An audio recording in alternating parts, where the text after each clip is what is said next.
Hello guys, in this video I am going to show you how to select the background of your note on the Google Keep application.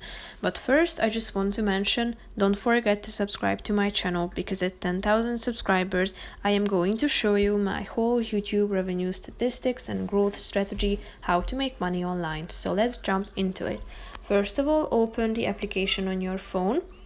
Then you should decide whether you would like to choose an already existing note from your list, or you would like to create a new note by tapping on the plus icon down below. Now if you would like to select the background of your note, just simply tap on this palette icon in the middle of the screen, and then you are able to choose from a vast variety of colors.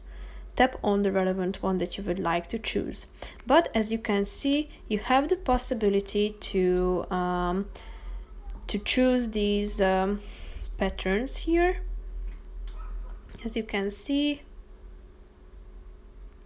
there are various options. So just simply tap on the one that you would like to use, and then you are ready to create your notes using the background of your choice.